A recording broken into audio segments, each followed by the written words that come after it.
Hey guys, hope you're going well. Hope you've had a good week. Get stuck into the preview shortly. We'll wait for a few more people to tune in, and then we'll run through the team's usual plan. And yeah, comment your thoughts. Tell me how you're feeling about this game. How you're feeling about the team, and any other questions you may have about the club. We'll get stuck into it.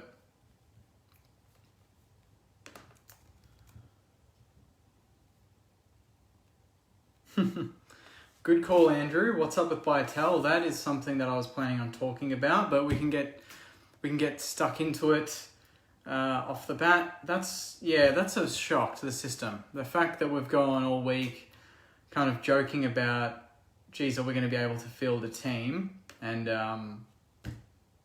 I thought Vital was pretty much a lock to come in, especially because Ross wasn't playing, and I thought, well, like for like, Ross out, Vital in, that seemed like the logical choice, especially since he hasn't played in the last couple of weeks, and I feel like he's probably deserved a go at it, and you'd love to see what he does against a team like Adelaide, and their midfield. That's kind of the thing I was looking forward to doing, to reviewing after this weekend. But yeah, clearly there's something going on there. There must be something that he's not doing at training. Obviously he's not playing in the VFL because he's with the team, so it's a bit hard on him when he's not playing. He's not really able to show any sort of form, and the only way to do that if he's with the team in Sydney and in Cairns now is to play him as the sub. He may be the sub. That's a good point there that someone's just made. But he's better than a sub, especially when we're missing Seb Ross. I just felt like that was the logical choice. Instead, we've gone with Ben Long, which I thought was going to happen with Geary being out. Straight swap there for the back line. Jack Loney, I don't know, considering we've got Butler and Higgins, and I thought, Higgins played a great game last week, didn't kick straight, but, that's been publicised. I didn't think we needed another small, so I don't know what the logic is behind that. Maybe just to give him a run and to see how he goes. He's obviously capable of having good games, Jack Loney. It's just they're too far in between. And then the other one that, again, I wasn't expecting was Paul Hunter. I didn't think Paul Hunter was going to get a game anytime soon. The only thing I can think of is that someone spotted during the week that there was a video posted by the club, and in the background, Paddy Ryder had his left knee heavily strapped, and that's probably the only reason why I think Paul Hunter's playing, is that maybe Paddy Ryder's going into this game injured. And that's another thing with this club, is we played Max King with a sore back last week. That's not the first time we've played a player injured this season, from what I've been told. And now we're playing potentially Paddy Ryder injured with Paul Hunter. So I don't know what... Yeah, I don't know. These changes aren't really the ones I was going to go for. I actually thought maybe a debut was going to be likely, the way the club was pumping up Sharman and maybe Allison, maybe to give them a chop out and help King out, because King's been languishing in the forward line with no Membry there as well. But it looks like Josh Battle's named at centre-half forward, which is great. As long as he stays there. Rats, I hope you're watching this. Do not put him on the wing. If I see him on the wing, I'm changing the bloody channel. He needs to play in the forward line, especially with no Membry there. It just doesn't seem... It doesn't work anywhere else on the ground, either back or forward. We've said that all season. It hasn't happened yet. I want to see him in the forward line. Out of full forward would be great for the whole game. That would be perfect. In terms of the outs, we've just kind of alluded to them, but Jaron Geary injured. Sebastian Ross has gone back to be with his family and take care of his newborn twins with his partner, and Tim Membry is expecting his first child. So, both very good reasons to go back. Makes total sense. Nothing wrong there. The only one that I'm a bit shocked at is seeing Oscar Cleverino, not Clevernero, as some people have told me. Oscar Cleverino omitted after having a pretty good game, pretty good 2 games, and Adelaide have some tools. We've got, in our backline right now, we've got only really the one dedicated tall in Dougal Howard, and then you've got Cal Wilkie, who plays tall, and you've got Caulfield, who's an intercept mark, and then Jimmy Webster, Ben Long, and Sinclair will roam off there, but he's not really there to defend. He's there to just kind of run off his man and create some speed going the other way. But Adelaide, on the flip side, they've got Phil Thorpe in the forward line. Obviously, Tex Walker, who's the in-form forward in the competition, and I think he's leading the Coleman. He was at some point. Not sure if he's at the moment. And then you've got Darcy Fogarty there. So you've got 3 there. Plus, you've got Riley O'Brien, the ruckman, who can rest there. So I'm a bit worried about their aerial strength. Whether that's what we're going with. We want to go small and play along the ground and beat them for speed, because they are quite a slow team. They haven't got a lot of outside run. It's a lot of inside grunt.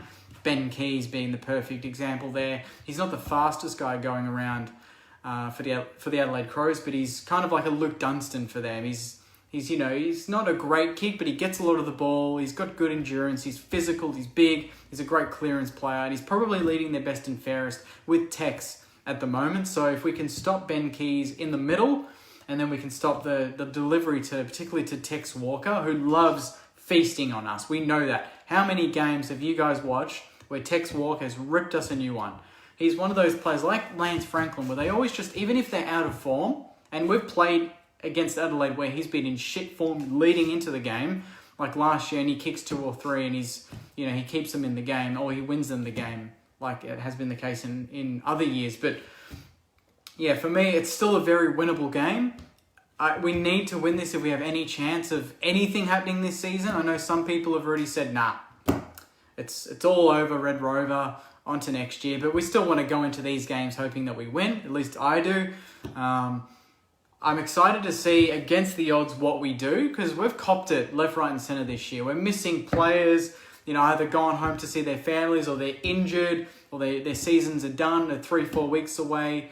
There's so much going against the club this year, and this reminds me of, I talked about it with Marshy and Joycey during the week, but it reminds me of, I think it was 2008, where we played North Melbourne. It was in Tassie or something like that. And I think it was Del Santo and Milne's first game back after being dropped. And we were down by about 5 or 6 goals early in the game. And then for some reason at halftime, Ross Lyon gave everyone a spray. We came out and the whole season changed after that. We came from behind, we won the game, and we made a prelim that year.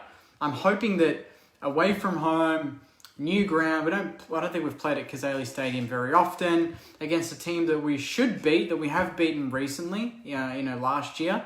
Backs against the wall sort of scenario. I hope the boys deliver something. And they use that anger from last week. They know that, God, last week was a game that we should have won. Higgins wants to go out there and kick 5 straight this week and stick his finger up to all the media personalities that think they're experts and they know their craft. I want our players that have copped it all season in the media, have copped it from their opponents, from just anywhere, just to have their best game of the season and to get a result that makes Saints fans proud. Because we were very proud last week and disappointed, but this week, we want to go out there and win. And there's only 2 games on Saturday. We're the only game on Saturday night, so everyone's going to be watching. Even if it's not a game most people would be really keen on watching. Saints and Adelaide both out of the 8. There's no other footy on, so a lot of people are going to be tuning in. I think Channel 7 have the game. I'm not entirely sure. But that's another reason to, we haven't been good on prime time slots all season. We've copped it. We've been smashed. So even if it's against Adelaide, we still want to put in a performance and get the points. And if we do, that puts us at 6 and 7. And we have the bye, and then after that, hopefully, I've said this for 3 or 4 weeks, that hopefully after the bye we get Rowan Marshall back, our most important player. We're a different team with him in the team. And Zach Jones, again, another player that changes the whole dynamic of our team. Right now, we just have to persist with the team that we've got. I know a lot of people aren't happy about it.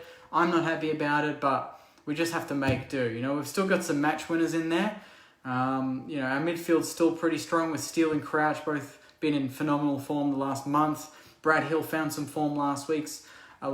Butler, Higgins hopefully doing a good job in the forward line. Obviously, Max King's the one now. With no Membry, Max King has that added even more pressure than what he already has to deliver, especially with Josh Battle there, who hasn't delivered for us this season. It's on the shoulders of two players that haven't had a big game yet in 2021. So fingers crossed we pull something out of nowhere and we get the chocolates. But it's going to be a tough one. Adelaide are prone to some blowouts. You know, they got spanked by a few teams a few weeks ago, but then on the flip side, they've beaten Melbourne. You know, Melbourne's only loss of the season, but that was in Adelaide.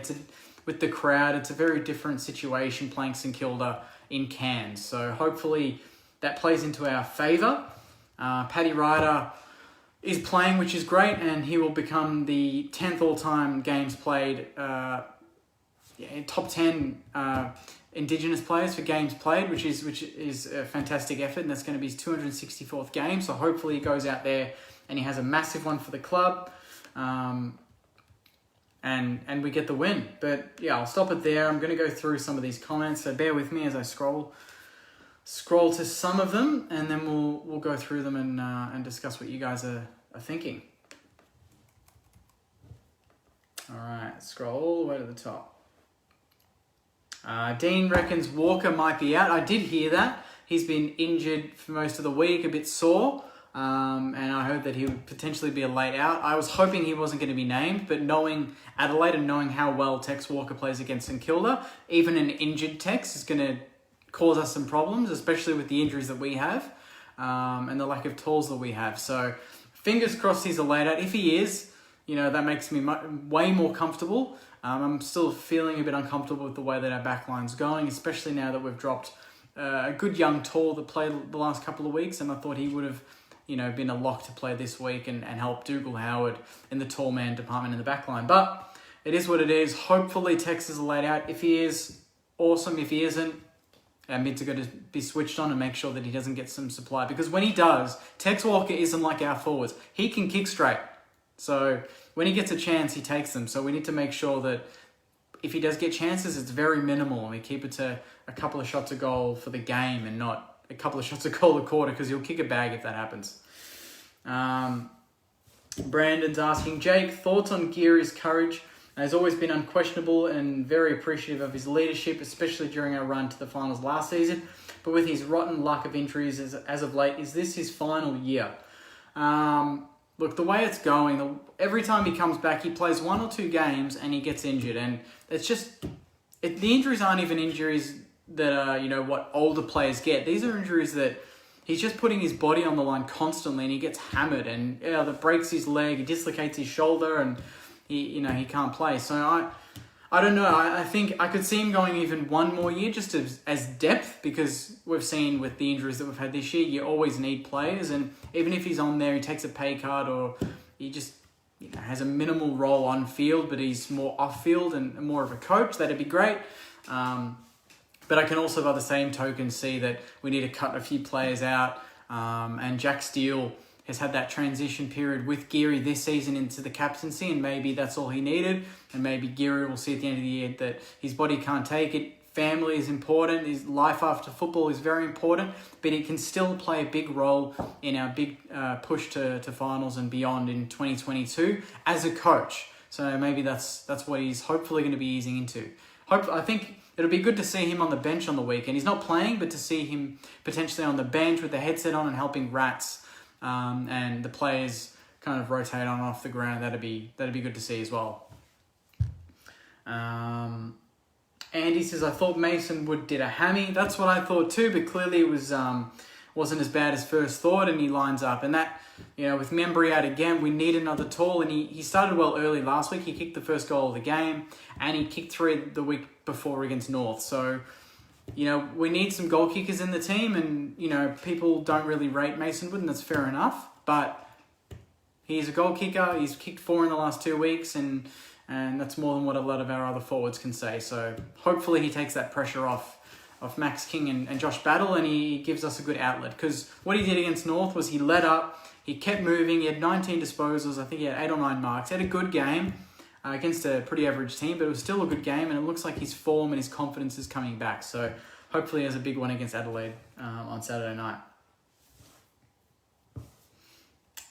Bryce is asking, how is Bytel not back in? Ben Long has proven he has no discipline and does not belong in the team. Loney is done. Hunter is one of the worst footballers I've seen.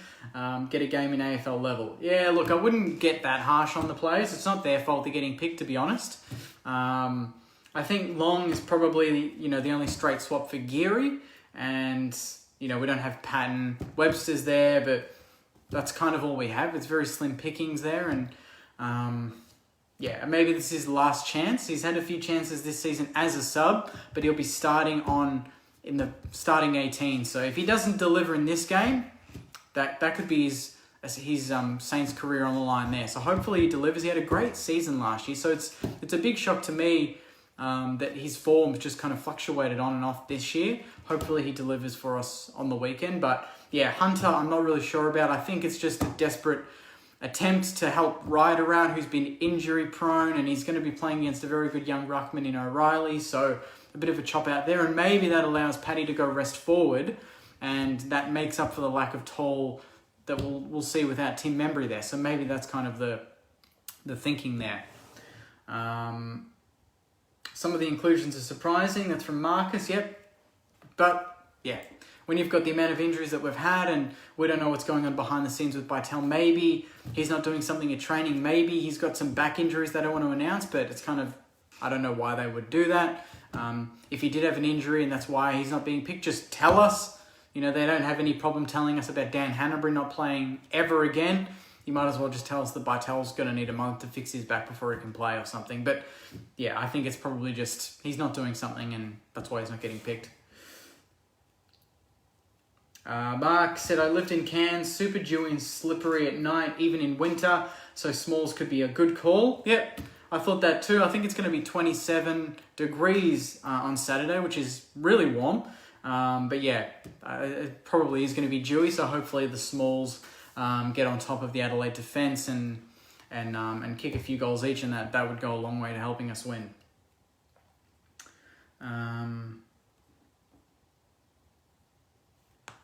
Sean says, lots of Jew bigs will struggle, ball at the back, Higgins, Butler, etc. should cash in.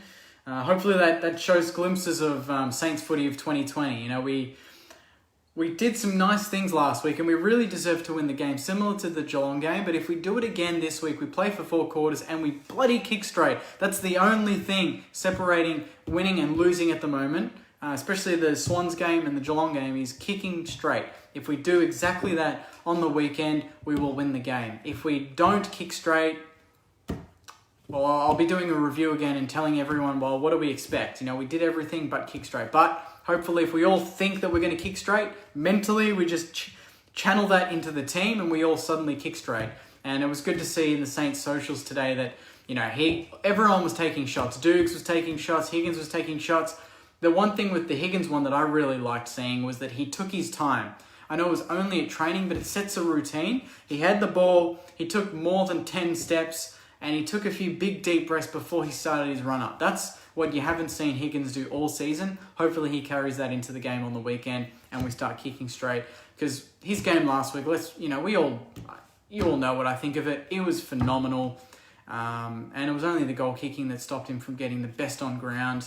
Well, he did actually. He got senior of the round. So really, he would have been far and away the best player on the ground had he kicked straight. So hopefully he brings that same effort this week. He gets as much of the ball and he hits the scoreboard as hard.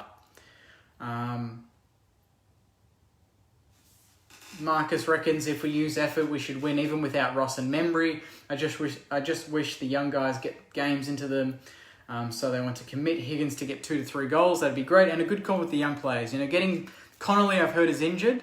Bytel, I don't know why he's not playing, and Burns is playing. So, and I guess, Sharman and Allison are pretty raw and quite light frames. So it'd be maybe unfair to throw them into the deep end. But if they're training with the firsts, I don't know why they wouldn't get a game with the firsts. But the forward line of Battle, King, Wood, and a resting Ryder and Hunter is probably going to be enough to challenge Adelaide Crows anyway. And maybe you give Allison and Sharman a couple more weeks of training to get that synergy and chemistry going with the other players.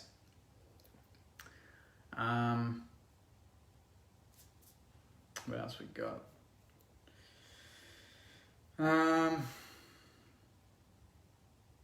Sean's asking, why play Higgins midfield when he has 7 scoring shots against a decent team?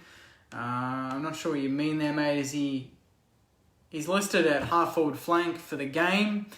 So, yeah, I don't think he'll be rotating in midfield. I don't know if you're alluding to last week, but he seemed primarily half-forward flank from what I looked at last week, pushing back towards goal and then leading up, getting his man that way. Hopefully he does the same against Adelaide. I'm not sure who they'll put to him. Maybe a Brodie Smith to make him accountable. They've got Tom Dode and Jordan Butts and maybe Chase Jones could be a player as well. So Adelaide have got there's going to be some good matchups all over the ground, but I think that, if our midfield gets on top, they've got Rory Sloane, obviously Rory Laird, and then Ben Keys. They're the big players for them in the middle. Very similar midfield to us in that, it's honest. We don't really have the outside pace. They don't either.